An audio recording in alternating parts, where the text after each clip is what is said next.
दुनिया चले ना श्री राम के बिना और श्री राम ना चले हनुमान के बिना। ये तो आपने कई बार सुना होगा, लेकिन एक दिन ऐसा क्या हुआ जो श्री राम ने अपने परम भक्त बजरंगबली पर ब्रह्मास्त्र चला दिया। पौराणिक कथा की माने तो भगवान श्री राम जब लंकापति रावण को मौत की नींद सुलाकर अयोध्या लौटे, तब उनको अयोध्या का राजा बनाया गया। तभी एक दिन श्री राम के दरबार में एक सभा का आयोजन हुआ। सभा में सभी गुरु और देवतागण उपस्थित हुए।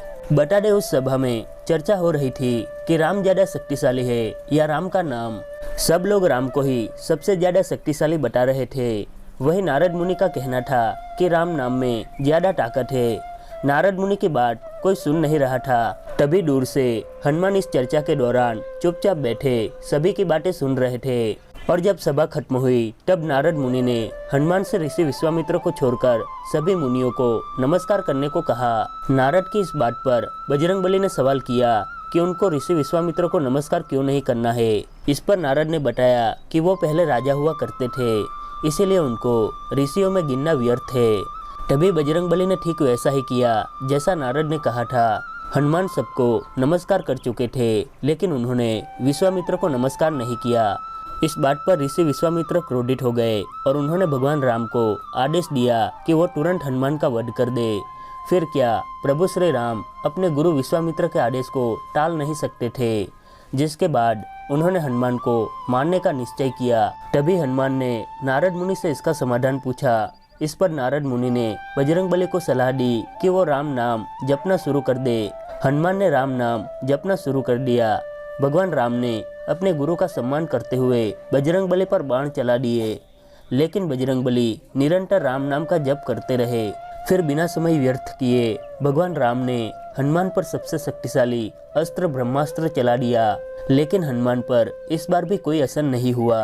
एक परम भक्त और उसके बीच हो रहे युद्ध को देखकर नारद मुनि बहुत दुखी हुए। वह विश्वामित्र के पास जाकर माफी मांगने लगे। विश्वामित्र ने नारद को माफ कर दिया। इस तरह हनुमान ने अपनी सच्ची भक्ति का परिचय दिया और मृत्यु को भी पराजित कर दिया। भगवान श्री राम के प्रति बजरंगबली के अंदर जो श्रद्धा भाव है, उससे सभी भली भांति परिचित है।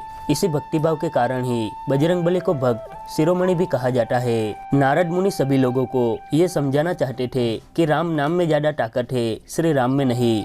लेकिन श्री राम और हनुमान के बीच केवल भक्त और भगवान का ही नाता नहीं, बल्कि वो भाई भाई है। रामायण की कथा अनुसार जब राजा दशरथ ने अपनी तीनों रानियों के साथ श्रृंग ऋषि से पुत्र प्राप्ति का हवन करवाया था, जिसे प्रसन्न होकर हवन कुंड से सोने का कटोरा लेकर अग्निदेव प्रकट हुए। स्वर्ण के इस कटोरे में दिव्य खीर भरी हुई थी, जिसे तीनों रानियों को खिलाया गया था। बता दे, राजा दशरथ ने खीर सबसे पहले महारानी कौशल्या को दी, उसके बाद सुमित्रा और कैकेयी को। सबसे अंत में प्रसाद मिलने के कारण देवी कैकेयी ने क्रोधित होकर राजा दशरथ से कठोर शब्द कहे। उसी समय भगवान शंकर के प्रेरणा से एक चील वहां आया और कैकेयी के हाथों से प्रसाद उठाकर अंजन पर्वत की तरफ ले गया। अंजन पर्वत पर माता अंजनी तपस्या में लीन थी। चील ने प्रसाद का कटोरा ले जाकर अंजनी देवी के हाथ पर रख दिया। इस प्रसाद को ग्रहण करने से देवी अंजनी भी राजा दशरथ की तीनों रानियों की तरह गर्भवती हो गई। फिर राजा दशरथ के घर 4 पुत्र राम, लक्ष्मण, भरत और शत्रुघ्न ने जन्म लिया और दूसरी ओर देवी अंजनी के गर्भ से वीर हनुमान जन्मे।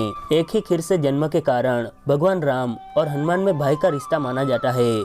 माना जाता है कि जब भगवान राम देवी सीता की खोज में वनों में भटक रहे थे, तब हनुमान और भगवान राम की पहली भेंट हुई थी। दोस्तों, आज के लिए बस इतना ही। जानकारी कैसी लगी हमें कमेंट करके जरूर बताएं। वीडियो पसंद आया हो तो कृपया लाइक और शेयर कीजिए तथा चैनल हिस्ट्री हिंदी को सब्सक्राइब करना ना भूलें।